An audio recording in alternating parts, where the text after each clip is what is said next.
Good evening, everyone. This is a fantastic turnout tonight and a great tribute to our guest of honor.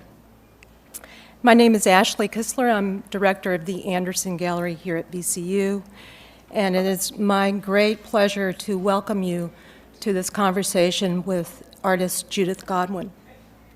I wanted to extend a special welcome to Judith's friends and family members who have made their way here from New York and Suffolk and many points in between. We are so very happy to have you here with us tonight. Not one, but two exhibitions of Judith's paintings will open tomorrow evening, beginning at 5 o'clock at the Anderson Gallery and 6 o'clock at the Virginia Museum of Fine Arts. And VCUarts is truly grateful for the museum's collaboration, which has allowed a fuller, more wide-ranging celebration of Judith's remarkable career and work, more so than than just one institution alone. So it's been truly wonderful to have this collaboration. A Suffolk native, Judith attended Richmond Professional Institute, RPI, now VCU, where she studied with painters Teresa Pollock and Jewett Campbell. After graduation in 1952, she moved the next year to New York City during a period of major growth in post-war American art. She attended the Art Students League and Hans Hofmann schools in New York and Provincetown. And as a young artist, she quickly immersed herself in the city and soon began to exhibit her paintings and to establish her reputation. She achieved considerable success with exhibitions at Eleanor Ward's Stable Gallery and Betty Parsons' Section 11 Gallery, at a time when the contributions of women artists were hardly, if at all, recognized.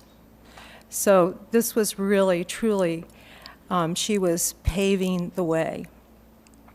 And I know this is the briefest sketch possible, but you will hear much more in just a few minutes.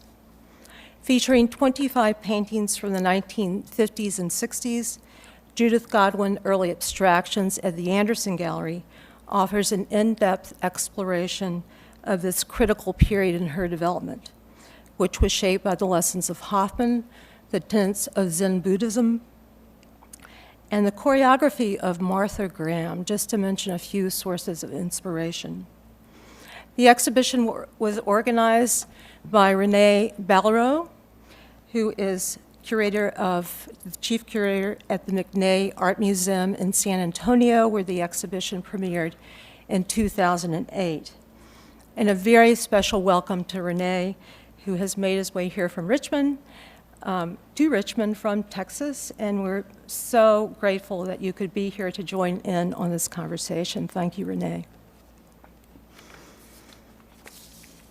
Gesture, Judith Godwin, and Abstract Expressionism, on view at the VMFA, was organized by Sarah Eckhart, Assistant Curator of Modern and Contemporary Art at the Museum, and truly a most gracious and talented partner in this project. This exhibition features 15 paintings from across Judith's career, and these works not only attest to her tenacious vision despite early challenges, but also reveal her continued willingness to explore new territory, which continues to this very day. Gesture also places Judith's work within the context of gestural paintings from the museum's collection by such artists as Adolf Gottlieb, Norman Lewis, Benjamin Wigfall, James Brooke, Hedda Stern, and Joan Mitchell. So again, that exhibition, the opening tomorrow night, will run between 6 and 8 o'clock. Joe Seipel, our dean in the School of the Arts, needs a little introduction to this group. He and Judith are longtime friends. Thanks to generous support from the dean's office, we were able to reprint, what?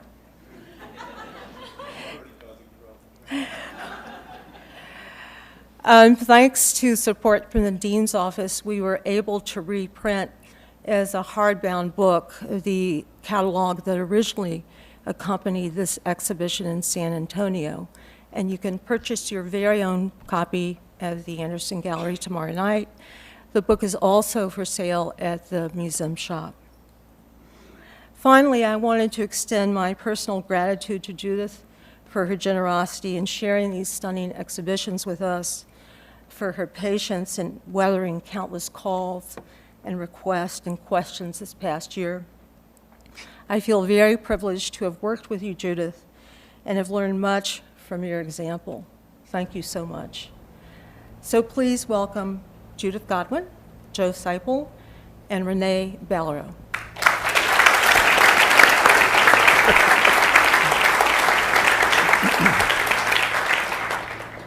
Well, I have to say that I've had a lot of practice for this. On Horatio Street in New York City, many hours spent across the kitchen table talking with Judith and with some of her friends, hearing about her bringing up here in Virginia. She is truly Virginia's favorite daughter and came from quite a prominent family in Virginia, raised in Suffolk, Virginia. And maybe I could get Judith to talk about the history of her family and how their connection to politics and some of your tremendous examples of Virginia politics that your family has. No. All right. Well, then the second question. That was quick. So tell us about your grandfather. Maybe we'll start there. How would that be? Oh, well, my grandfather was Speaker of the House for, I think, 8 years. And then your father was? No, my father refused. But he was asked to be governor, was that Yes, true? but he didn't want to do it. And then I believe it was your cousin who became governor? We're not talking about politics. Oh, we're not? All right, so we won't talk about the fact that Mills Godwin was your cousin and he was governor. No. We won't mention that. Okay. But we will talk about you're going to school here in Virginia, starting out in Mary Baldwin? Yeah. And then you went from Mary Baldwin, you moved to Richmond. To RPI. To RPI. Mm-hmm.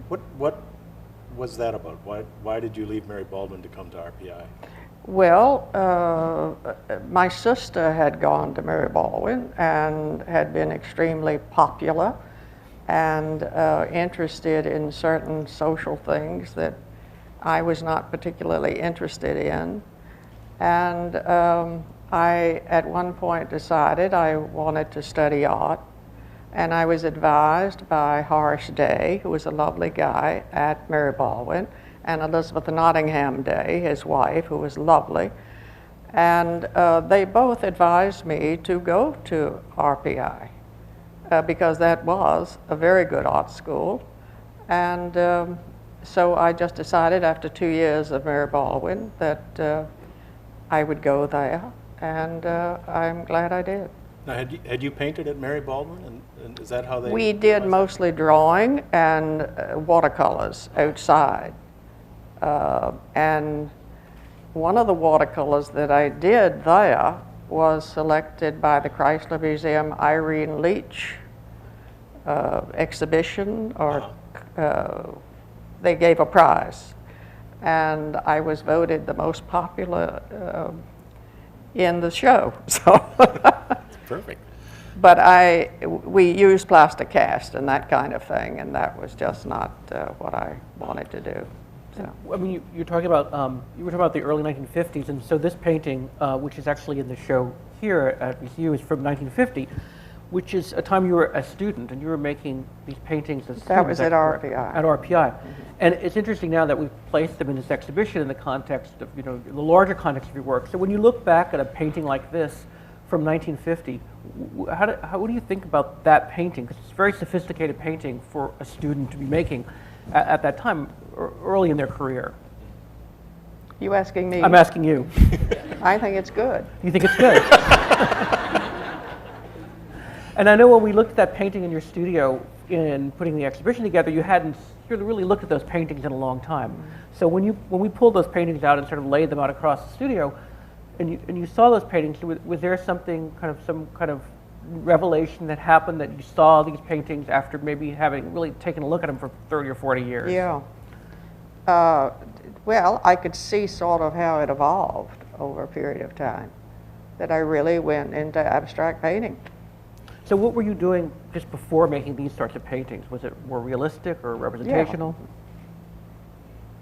When you were doing these paintings, were you were a student of Judith Campbell's and also a student of Teresa Pollock? Yeah. Was this, and they were your teachers at the time that this was happening? What year was this? This is 1950. Oh, yeah. So they were both your Yeah. teachers. This is at that 62 time. years ago. And then the title of this is called Nucleus 2. Okay. And there was a series of Nucleus paintings. And I know Four, that, I think. 4, right. And I think there are 3 in the exhibition. And where do those, I mean, you think about 1950 and a title like Nucleus, where were those titles originating from? Well, I was trying to break down things into certain planes and shapes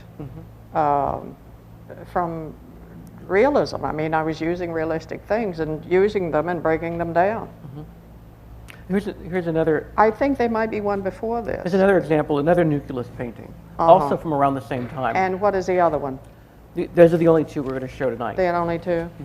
I think this was perhaps after that, this one, because this shows a little bit more freedom. The other was sort of academic, and this is much freer. What is the scale of these? These are about, they're just about 2 by 3 feet, something like that. By 3 feet. So when you worked with Judith, and I knew Judith Campbell, I'm sure many people out here also knew Judith. I think there are people out here who are there who were students of Judith. Could be. And he was made a big impression on you, didn't he? He did. Very nice guy. And he was responsible in many ways for you taking the leap to Going to leave Provincetown, Richmond? yeah. And what was his? What did he say to you about that? About going to Provincetown? He had said that he had studied there, and that he thought that I was very much in line to go and work with Hofmann. And I understood what he was talking about. I had read books on Hofmann, and I knew what he did, and I felt simpatico. I mean, I felt like he was pretty much close to what I was interested in. So is that difficult to sort of leave your family, leave your home, you know, everything that you knew, and then shoot off to New York at the mid-50s as a woman into kind of a world which was very dominated by men at the time in painting? Yeah. So how'd you deal with that? I just went. And you arrived in the city in what, 1953? Was it about that Was time? it- I guess it was. Yeah. And the next picture we're going to look And at, I went to the League at that point. our Students' League. So this painting is made from 1953. Did you make this in New York? Yeah, after Hofmann. After I you studied with Hans Hoffman. Hofmann. That's So- called the Parrot, I think. Parrot, exactly. So already we've seen some sort of transition in your work, and you're giving us this realistic title, Parrot, so you're hinting at some kind of representational image, but still the shapes and forms are very abstract. Were you sort of basing these works on things you saw, or were you sort of naming them, kind of looking at them after, and then sort of assigning a title to them? Well, both. Both? But this was mostly about color, of course. And I thought I had done a parrot. I felt like I had done a parrot. Didn't look like a parrot, actually, but I felt as though I had used the essence, perhaps. And that's what I painted, not to make it look like a parrot at all. And this is after studying with Hans Hofmann, so do you sort of see in that painting now something that happened as a result of your kind of meeting him and studying with him? Yeah. And what would those elements Well, I be? felt very free Free. to do whatever I wanted to do. I wasn't stuck in any academic situation. Was that partly being in New York, maybe? Yeah, Did you have a studio at the and time? Provincetown. I really felt very free in How Provincetown. long were you in Provincetown? For a summer, and just then one I summer? came back to New York and studied with Hofmann on 8th Street. He had a studio on 8th Street, so I studied with him there also. That's pretty close to where you live now, isn't it? Not far. So when you said you got to know Hofmann and his wife very well, correct? Yeah. That his wife, her name Mies. was Mies. You spoke very highly of how influential she was in Hofmann's life. Oh yeah, she was very important, as all wives are. She greeted the students who came. She checked my gas stove to make sure it was safe. She said, if you need anything, you must call me. She had a party for me in their home, which was very exciting for a young, person to come. And I met all the other students there. Their house was fantastic, the way they had painted floors and painted steps and his paintings all around. It was all color. They had a beautiful garden out front. Mies was really important. She did everything for Hofmann. She did all the things that wives do. She took care of the laundry, she took care of the house, she took care of the groceries, she cooked, she took care of the students, she took care of the money, she took care of everything, and tended the garden out front. And I think a lot of people don't realize how important the wives of artists are, because artists are so preoccupied with what they're doing. They don't think about things like that. So they need somebody to take care of them, and that's exactly what she did. And I said this, I was invited to be on a panel, I think there were 4 of us, to talk about Hofmann at the Metropolitan Museum with Larry Sims.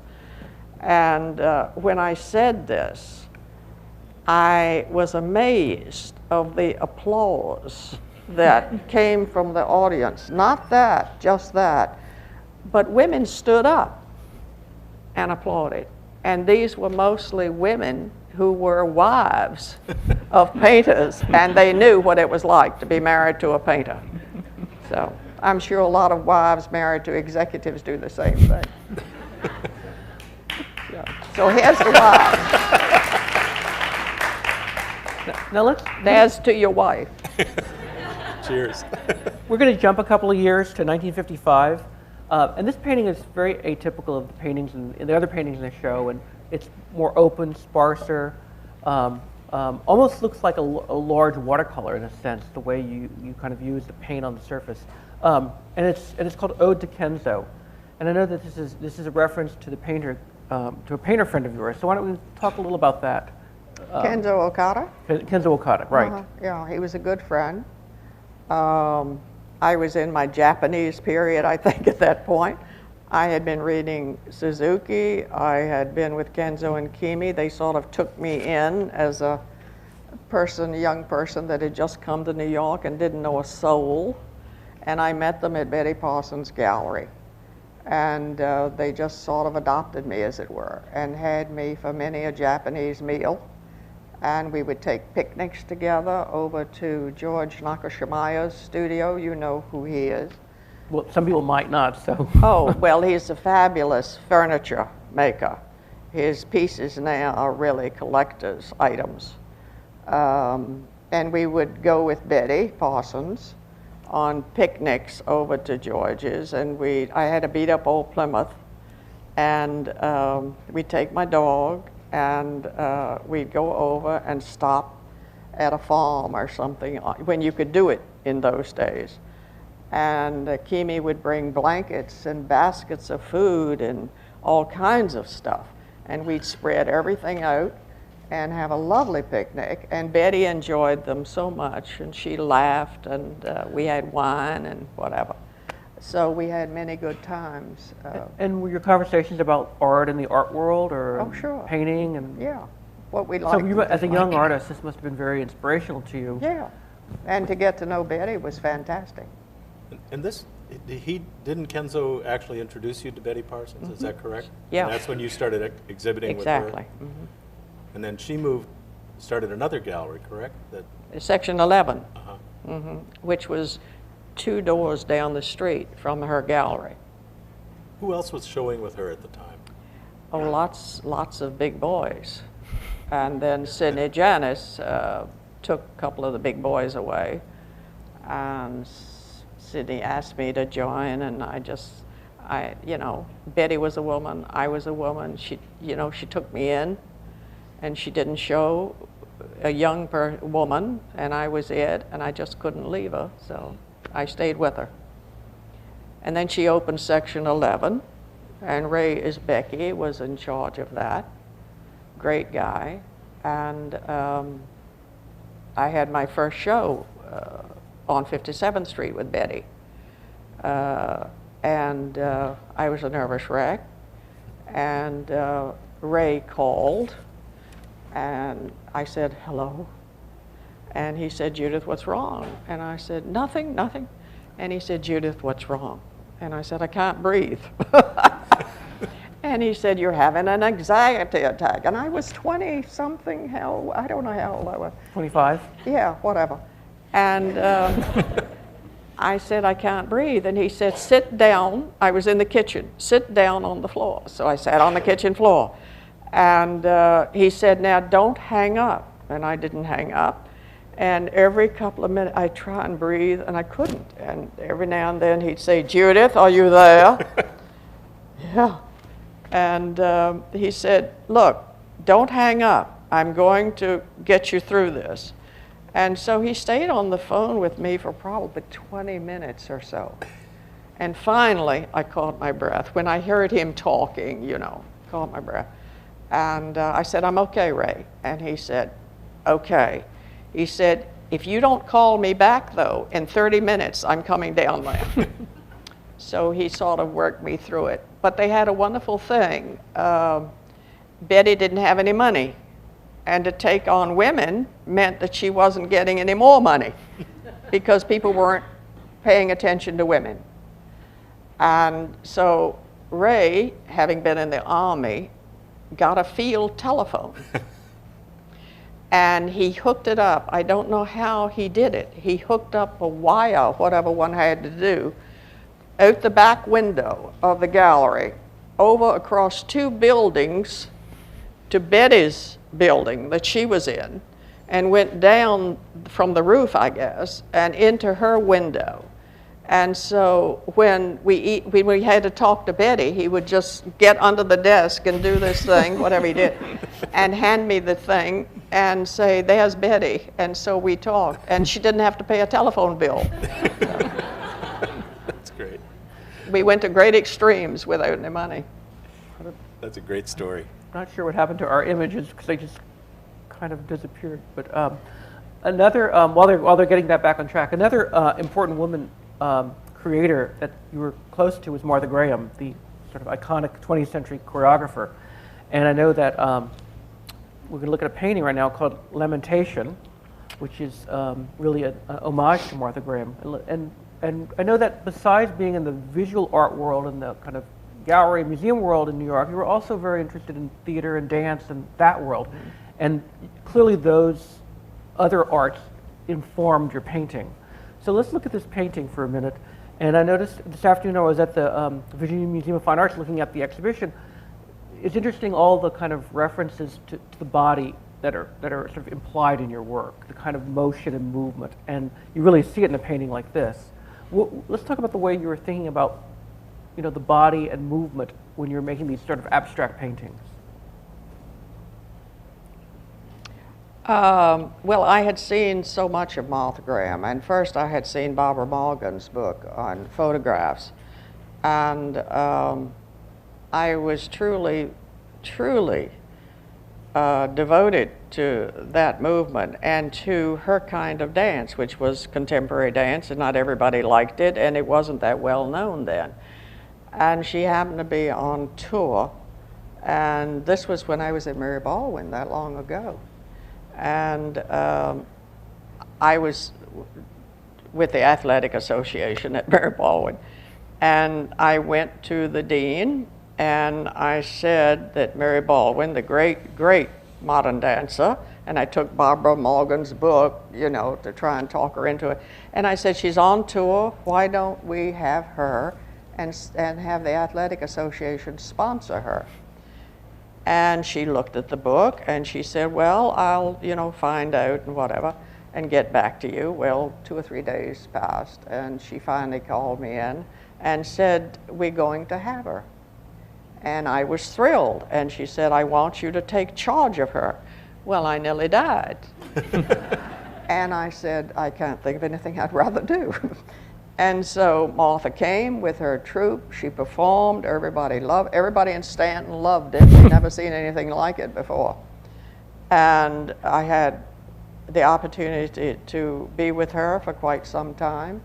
And we talked a lot. And she said, "Now, you must look me up when you come. You're coming to New York. Of course you're coming to New York." I hadn't said I was. And she said, "You must look me up." Well, a lot of people say that, and, so look me up. Well, so what, And as a matter of fact, I did. I went down to the school and said, "I'm here." And she said, "Oh my God, you are here." So she wanted me to study dance, and I was much too shy to move. And I said, "I can't do that." And she said, "Well, you must come to all the performances." And I said, "I'd love to." And so I was always able to go to see most every performance of hers when she was in New York. And she said, "You must come backstage." And of course I went backstage, and we always kissed hello. And on one occasion, the greatest thrill I think I pretty much ever had, she was on one side of the stage, and I was on the other. And it was after the curtain calls, and the house lights were on, everything, all the lights were on. They were in full makeup. She was on one side of the stage, and I was on the other side, in the wings. And she caught my eye, and I caught hers, and I kind of waved very shyly. She walked across the stage with the spotlight on her, full makeup, and walked directly to me and kissed me and said hello. I nearly went through the floor. I really did. And she had just finished performing? Yes. It was marvelous. It was the greatest experience I think I had in New York. And it clearly inspired a lot of your work, because Yeah. you see that sense of movement and A lot of it. and the extension of the I body. think of that's this where period. so much movement came from. And this painting was from 1956, so it's right after you've been in New York only a couple of years, Yeah. and really experiencing all of these things for the first time. Let's move a little further along. We're now in the 1957. I know that one of the other sort of artists that you were very close to was Franz Klein, and you had some, and you can see in a way some of the influence in Franz Klein in some of your work. I think it was just the opposite, actually. Don't you? I understand. Okay. I agree. And you've told me that he was one of the few sort of the male painters of the time who really sort of paid attention to you and sort of took you under his wing. How did that relationship develop? From the Cedar Bar. From the Cedar Bar. The Cedar Bar was where most of the artists hung out.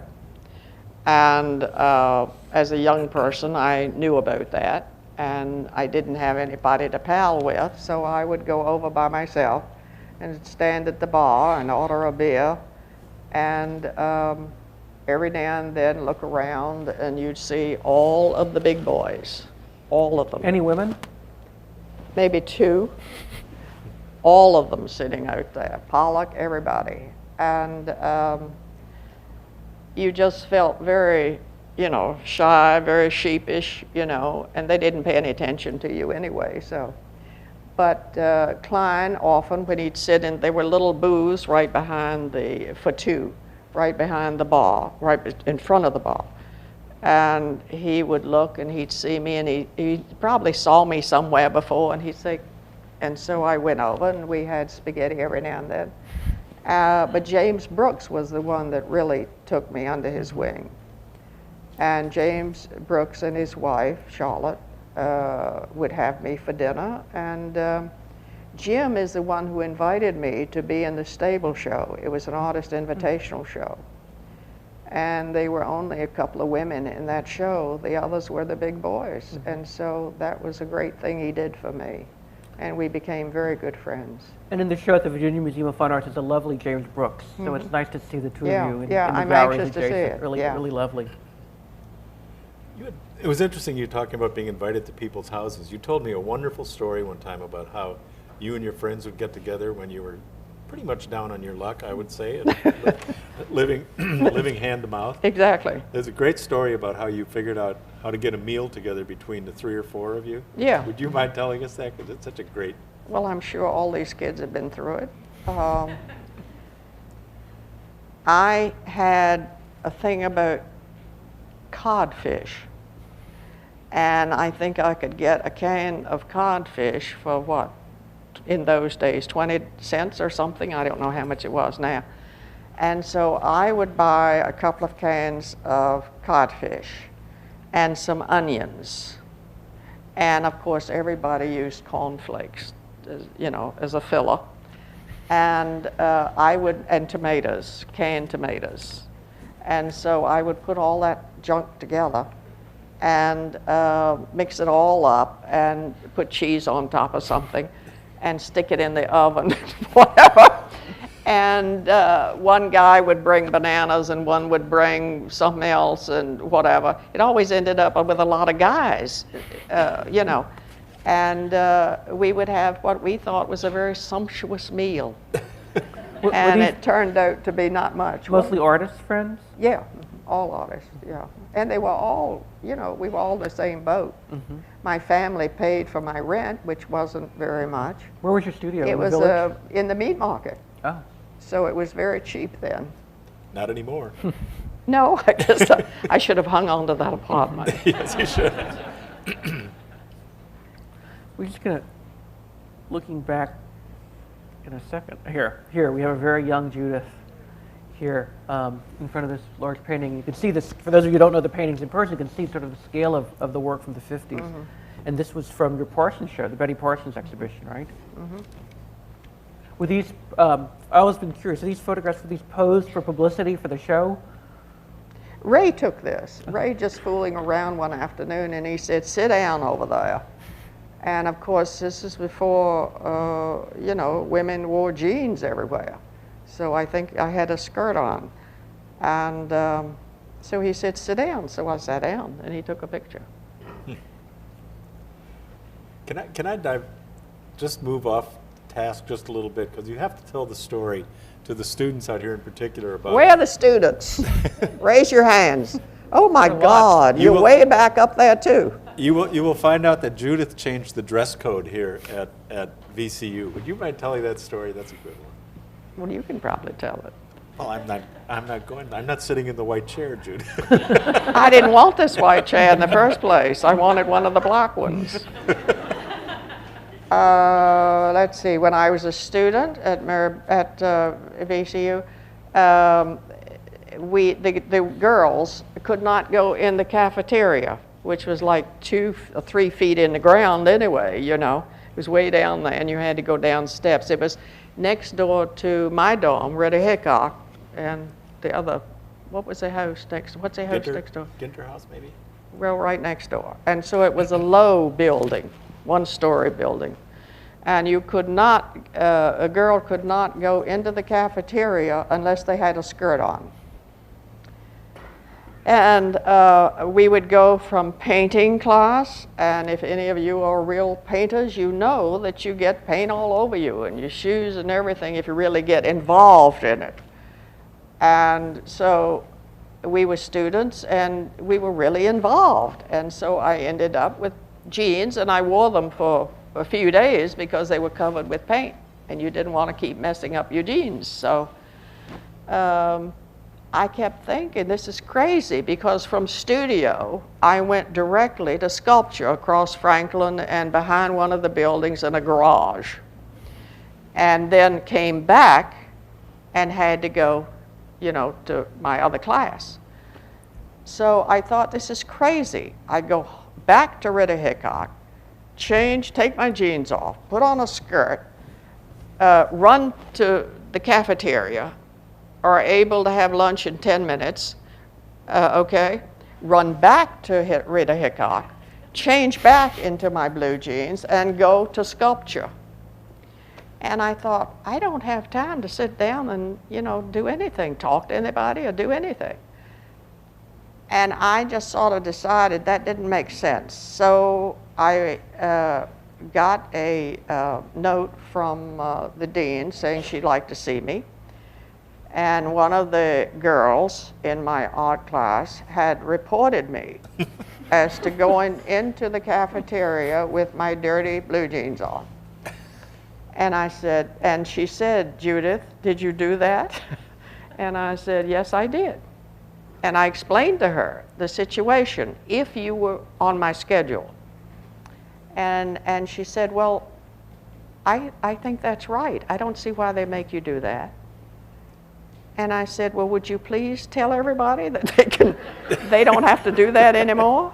And she said, "Yes." And I said, "Well, would you please tell the snits that reported me that is legal now?" And she said, "Nothing will give me more pleasure." So all the girls could wear jeans into the cafeteria from that moment on. That's the best thing I did for RPI. It's a great story. Now, the exhibition here in the gallery, the Anderson Gallery, concludes around the mid-1960s. So we're looking at a painting here from 1966, and we see how your work developed, the kind of the power and the intensity, and your use of color, which I think is pretty masterful. You've always sort of been able to really take color and often use really dark colors in a very emotive way. So this sort of brings us to the point where the VCU exhibition ends, and sort of in the mid-60s. And then you went on a little break from painting, didn't you, in the 60s? What was that? What made you stop painting? Well, I didn't really stop painting. I just left New York for a while and went to Connecticut. A friend of mine had a place up there, and I went to Connecticut, and I didn't quite understand what was happening with pop art, and no one seemed to be that interested in abstract expressionism at that point. And so I thought, well, I'll take a break. But I didn't stop painting. I kept on painting. I had a studio there. But I just left the scene, as it were, and didn't seem to be going to a lot of openings and whatever. And I guess I wanted just to think a bit and to decide if I should proceed, if I was doing the right thing. And I just decided that I was going ahead and do my thing no matter what, and that was it. I wasn't going to become a pop artist. So that's why I took the break. And then how long before you moved back to New York City? About 8 or 10 years, something like that, years. I came back. And did you sense the art world had changed then when you moved back? Not terribly much, but I just went right on. So we're going to now jump 40 years and take a look at a painting from 2007. And this painting, you can see things have changed radically in that time in terms of the works. Several of the elements that were always kind of dominant in your work are still there, but there are a lot of new elements. This painting is at the Virginia Museum of Fine Arts, so people can see it. It's very fortunate. And you can see, what you can't see in this painting is sort of the collage aspect, where you started to add objects to the surface. So sort of, when did that happen, and what inspired you to do that? I just come upon things but I'd been using collage for a long time, off and on. And I did a painting with pennies. Do you remember that? Mm-hmm. And I would see something that I thought was interesting and pick it up. Everybody says I pick up odd things on the street, and I do. And I found that object, and I thought it was interesting, and I began painting, and I looked over and saw that object again, and I thought, well, by George, there you are. And so I applied it, and that was the end of that was the finish. So I'm just using interesting things to me. And if I come upon working on a painting, and I remember something or look at something and I think it will help, then I use it, whatever it is. I've used all kinds of stuff, steel wool, everything, ribbon. Like on this painting, what are some of the elements? Like, I can't recall right now what that you added to the painting. What? What are the objects you've added here? You remember? That brush. That in the center, right? Yeah, The kind of That's circular it. brush. that's it. And just heavy layers of paint. But I like that painting. You spent some time also plastering and doing Oh, that sure. kind of work also, Yeah, right? yeah. I remember in your apartment, and you had done a lot of fixing yourself. I did a lot of carpentry. Excuse me. I was sort of a carpenter. I know how to miter and all this stuff. And I was apprenticed to a Polish plasterer. I know how to slackline and mix and do the rough, the brown, and the finish coat. I worked with the carpenter downstairs every now and then. I learned how to lay brick with an Italian mason. And every now and then somebody say, "You want to help?" And I'd say, "Sure." So, I would do it. Did that have anything to do with how you handled Oh, it had a lot to do collage? with structure and everything. I mean, even this painting, you can see structure in it. So you're a latent sculptor is what you're telling me, right? He's a sculpture man. I did study sculpture with Ted Beale. I understand that. That's right. That's right. And then here you are in your studio, and you can get a sense of your sort of studio inventory. And here you are at your desk, kind of working. Do you go to your studio every day? Are you the kind of artist who is constantly making things, or do you kind of have work in groups and for a while and then sort of put it aside and come back to it? Oh, What is yeah. your kind of I working sometimes process? have 3 going at one time. 3 going at one time. Yeah. And do you work with assistants? Do you work by yourself? Is By it myself. It's a very solitary kind of thing? I've been stretching my own canvas. That's what's happened to me. That's why my shoulders have gone. Even used to make my own stretchers. I couldn't afford to buy stretchers early on. And on the floor, stretching canvas. And I never had an assistant until probably about 4 years ago. And not an assistant that I say paint this or paint that, because I do all the painting. An assistant maybe to help me stretch a canvas or whatever, or to go get the canvas, But never to do this mass production, spray paint stuff. Well, it's been an amazing career. I mean, just your show at Spanuman was just 2 years ago, is that right? And a very successful show, and it's just an amazing history of incredible work, and what a contribution to the Thank arts. you. Thank you very much.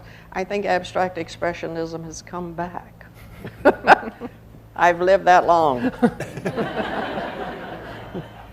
So kind of looking at the time, Should we take some questions questions from the audience? I think we have some roving mics. If Good. Nobody wants to ask anything. You got 3 people to ask.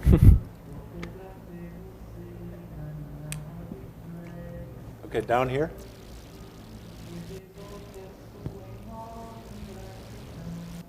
We're getting serenaded, I think. This is. Judith, when you were creating your art, how did you know when you were done with it? I mean, it looks like this is something you worked on for a long period of time on each of these pieces. When you finally said, that's it, what was the trigger that? How do I know when I finish a painting? Is that the gist? Yes, Well, often I don't really know. And sometimes if it's still in the studio, I might do a touch or two after a year or more. I haven't seen anything in a show, though, that has been shown that I really wanted to go up and do something to it. Thank goodness. I don't know, it's very difficult to know when you finish. And you just go away from it, come back again, and if you think it needs more this, more that, or, you can dabble with it. So I've kept things going for months. Thank you. are there times where you thought you went too far and maybe push the painting. I never get that. That's good. But sometimes I paint over color. Right here? Mike, can you flip that question and what is the creative process that you could describe that starts the painting? The How do you- question was, what is the creative process that starts the painting? I don't know, I might think of doing one after this. I'm not sure, is that mic operating? I think it's just turned in. It's on? Yeah. Sure. Okay. I don't, there's not any particular thing. Here. Is yours working? Oh, Perfect. test. That's Okay, great. we'll just use this for now. What's wrong with this? I don't know. You broke it. Use the can. I threatened to cut it, but I didn't cut it. So, you're in your studio and you have this blank canvas. How do you attack it? What do you do? How do you get started? It's great fright, With great fright. and it takes a lot. It takes a lot to really get it going. Maybe a drink or something, you know, or a nice phone call, or having you talk to me. Yes?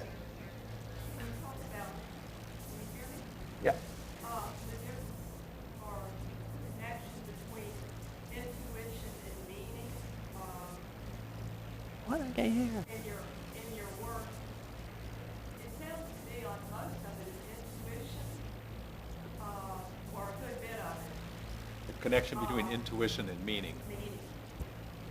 Oh my God, I have no idea. In terms, in terms of your process, when you start the painting, is it more sort of intuitive, and you're just moving around intuitively, or do you maybe have a set goal that you're sort of after? You're looking to give a certain I mode think of- both, depending upon what it is, how it turns out, and what I feel like the next day.